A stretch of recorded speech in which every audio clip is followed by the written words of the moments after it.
Degree కాలేజ్లోనూ ఒక 20 ఎకరాలు welfare స్కూల్కి ఇచ్చారు. చూసారు కావచ్చు, పెద్దది వెల్ఫేర్ స్కూల్ ఒక 20 ఎకరాలు ఇచ్చారు. అయినా కానీ ఒక 33 నుంచి 35 ఎకరాలు అక్కడ ఉంది. దాంట్లో కొంత పార్ట్ కబ్జా అయ్యే ప్రమాదం కూడా ఉంది. అయితే నేనేం చేసినానంటే ఇదే బెస్ట్ అని చెప్పి నేను ఆలోచన చేసి కొంతమందితో మా పార్టీ నాయకులతో అందరితో మాట్లాడి ఎంఆర్ఓ గారిని, కమిషనర్ గారిని అందరిని తీసుకొని వెళ్ళి ల్యాండ్ చూసినాం. బాగుంది అనేది మనం సిఫార్సు పంపించడం జరిగింది. కానీ దానికన్నా ముందు ఎమ్మెల్యే, ఇక్కడ ఉన్న ఎమ్మెల్యే ఏం చేసిందంటే ఎమ్మెల్సీ పట్టభద్రుల ఎలక్షన్లో ప్రచారంలో భాగంగా ఈరోజు మన రిటైర్డ్ పెన్షనర్స్ ఎవరైతే ఉన్నారో మీరు మన దైవ సమానులు, అందరికీ పేరు పేరున నమస్కారాలు, ధన్యవాదాలు తెలియజేస్తూ, అదేవిధంగా అధ్యక్షులు జ్ఞానేశ్వర్ గారు, మన రామరెడ్డి గారు, మన కాంగ్రెస్ పార్టీ నుంచి మన ఆర్మూర్ నియోజకవర్గ ఇన్ఛార్జ్ వినయ్ రెడ్డి గారు, మన మార్కెట్ చైర్మన్, అదేవిధంగా మీకు అందరికీ పేరు పేరున కృతజ్ఞతలు, ధన్యవాదాలు.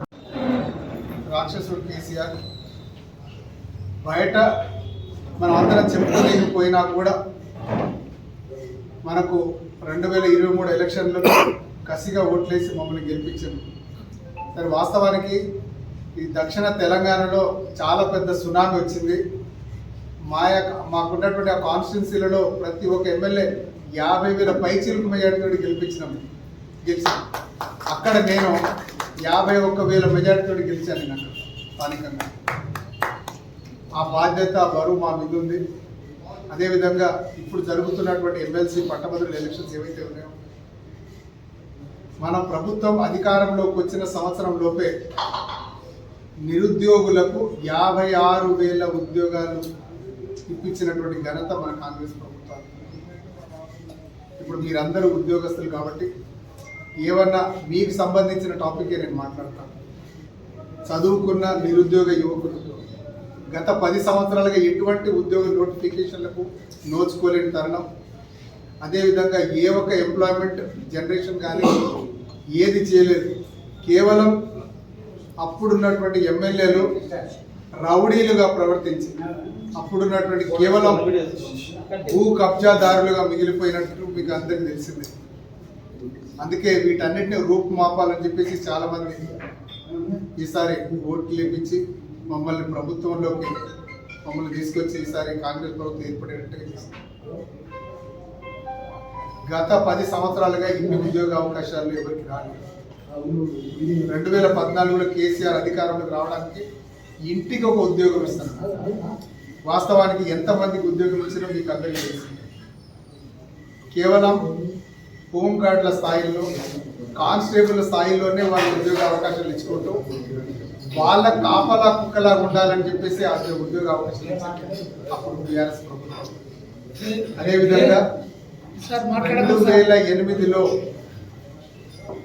వైఎస్ రాజశేఖర్ ఏదైతే డిఎస్సి నోటిఫికేషన్ పడి అది చాలాసార్లు ఆ రిజల్ట్ రాకుండా కోర్టులలో కేసులు వేసుకొని దాన్ని పోస్ట్పోన్ చేస్తున్న తరుణంలో మొన్ననే మన ఎలక్షన్ కోడ్ రాకముందే గౌరవ ముఖ్యమంత్రి వర్యులు 2008లో ఇచ్చినటువంటి ఉద్యోగ నోటిఫికేషన్ ఏదైతే ఉందో దాన్ని రిజల్ట్ డిక్లేర్ చేసి వాళ్లకు పత్రాలు కూడా నియామక పత్రాలు కూడా ఇవ్వడం జరిగింది. 2008లో 1,400 మంది ఉద్యోగస్తులు, టీచర్స్ ఎవరైతే ఉన్నారో వాళ్ళు ఆశలు వదులుకున్న తరుణంలో వాళ్ళకు కూడా గుర్తించి కోర్టులో ఫైట్ చేసి వాళ్ళకు రిజల్ట్ని డిక్లేర్ చేసి నియామక పత్రాలు 1,400 మంది ఉపాధ్యాయులకు ఇవ్వడం జరిగింది. అంటే ప్రభుత్వం ఎంత చిత్తశుద్ధితో ఉంటుందో మీకు అందరికీ తెలిసిందే. ఎక్కడ కూడా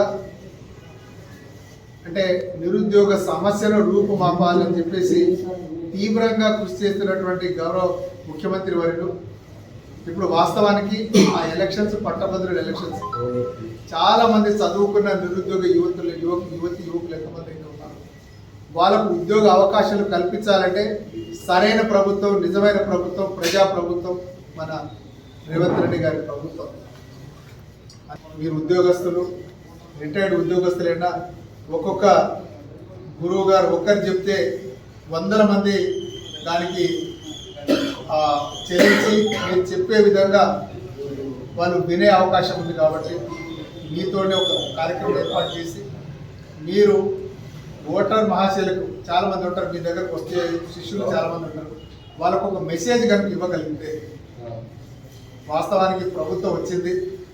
బీఆర్ఎస్ ప్రభుత్వం ఎంతసేపు ప్రభుత్వాన్ని అభివృద్ధి వైపు నడవకుండా ఎంతసేపు కాలు గుంజాలనే ప్రయత్నం చేస్తూ ఉంది. ఇప్పటికీ బీఆర్ఎస్ చింత సచిన పులుపు చావనట్టు ఇంకా లేనిపోని అవాక్కులు చవాకులు పీల్చుకుంటూ ప్రభుత్వానికి వ్యతిరేకంగా బీఆర్ఎస్ నాయకులు మాట్లాడుతూ ఉన్నారు. ఎమ్మెల్సీ పట్టభద్రుల ఎలక్షన్ల ప్రచారంలో భాగంగా మొత్తం ఆర్మూరుకు సంబంధించినటువంటి స్కూల్స్, అదేవిధంగా ఈరోజు పెన్షనర్స్ బిల్డింగ్కి ఇక్కడికి వచ్చేసి మన రిటైర్డ్ పెన్షన్ అందరితో మాట్లాడడం జరిగింది.